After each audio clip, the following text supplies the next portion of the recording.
All right, guys, here it is. Check it out in all of its glory. The SCHON NS6, made in the USA, made by Jackson.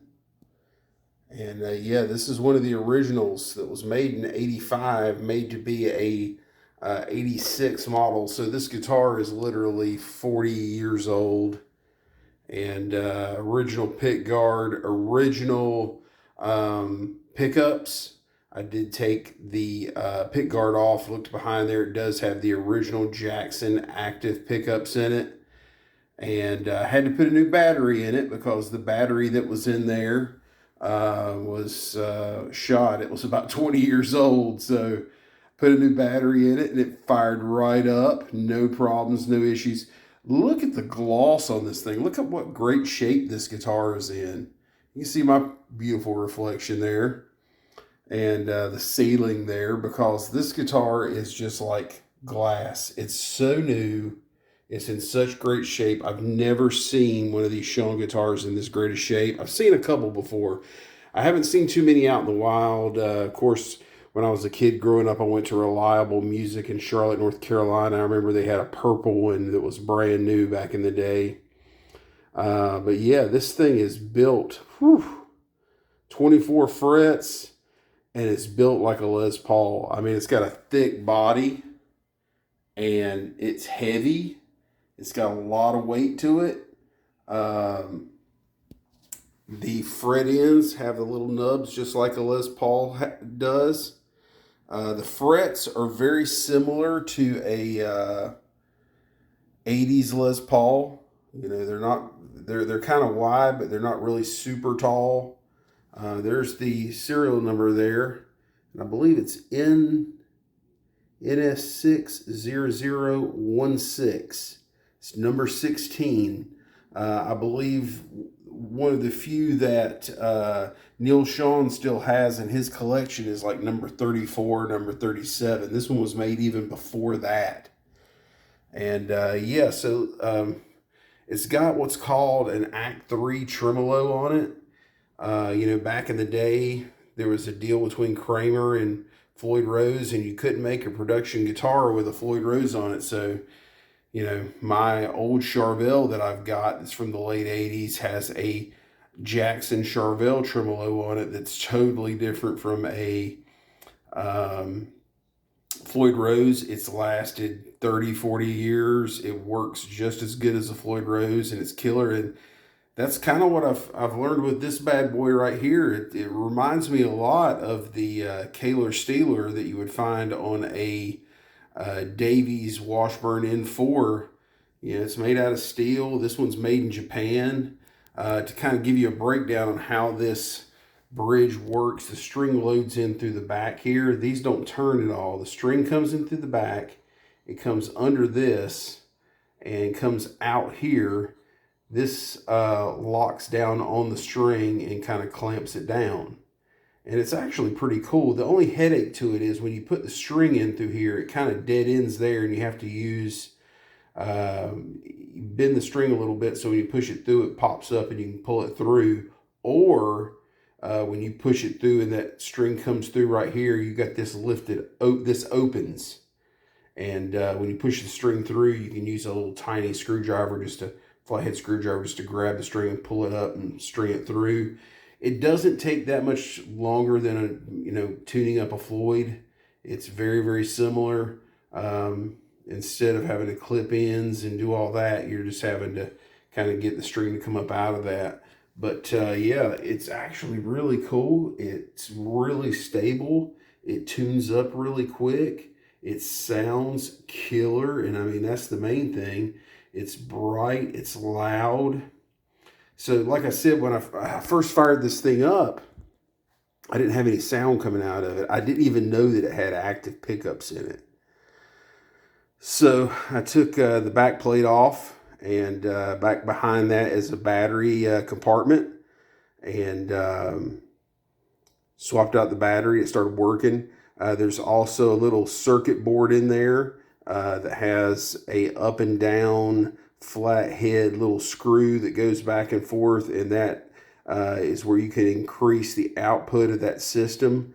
And I've learned just through kind of playing around with it that straight up and down halfway is pretty much 100%, and anything more than that, you're kind of pushing too much gain through it. But yeah, I just got through playing it. Like I said, look how clean this thing is. So it's got a little bit of smear on it. I just got through wiping it down. Might have missed a couple places there, but I mean, this is the cleanest one I've ever seen. And these things are going for the money now. I mean, they're stupid rare. They only made 198 of these ones that were made by Jackson.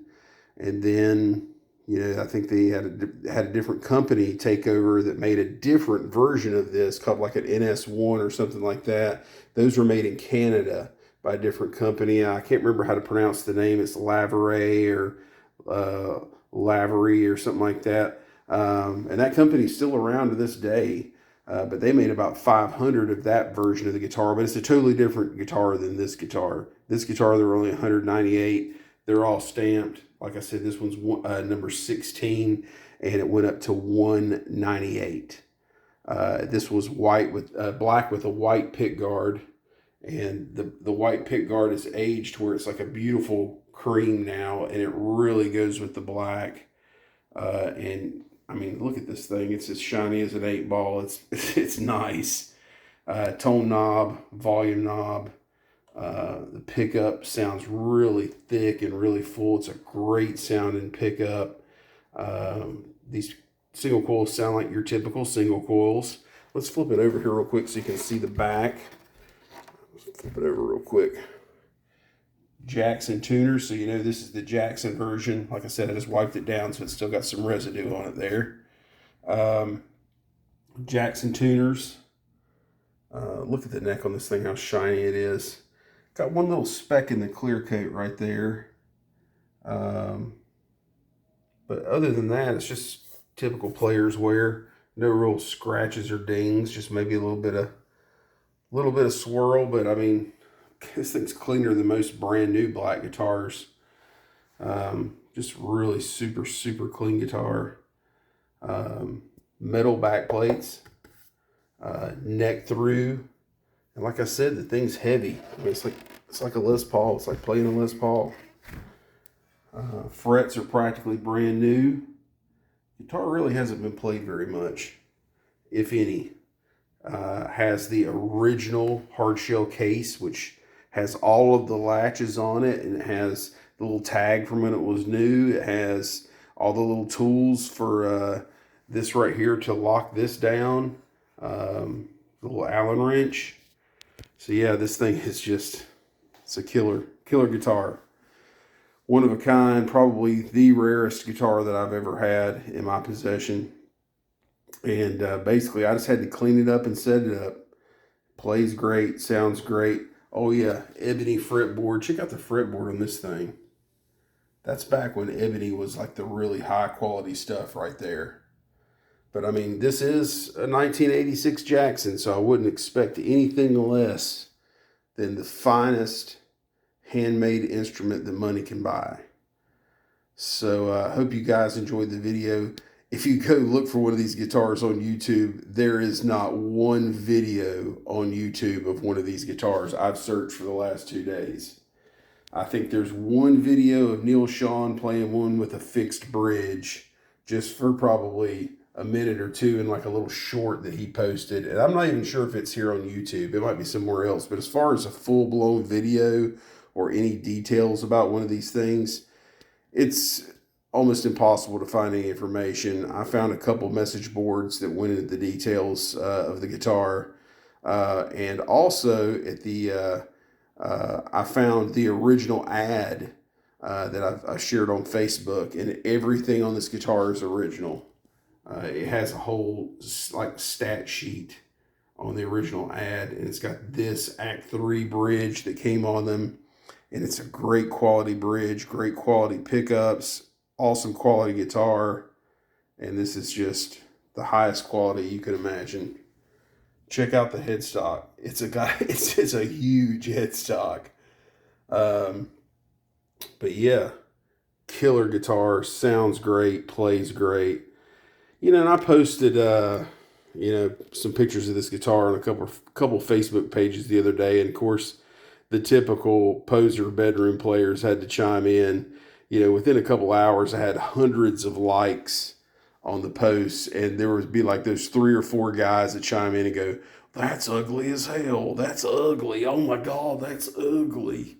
And of course, my response was, well, beauty is in the eye of the beholder, but this guitar costs more than your car. That's how much this guitar is worth. So it's not always about the looks of the guitar. It's how it plays, how it sounds, the history of it. Some guys are just locked down to play in their little cheapy bedroom imports, and some guys they think that nothing but a Les Paul is a beautiful guitar, or nothing but a Strat, or nothing but a Telly. But you gotta understand, there's different guitars out there and different strokes for different folks. So hope you liked the video. I know I ran long with this, kind of long-winded. Really excited about this. So make sure you like, make sure you subscribe, and leave a comment.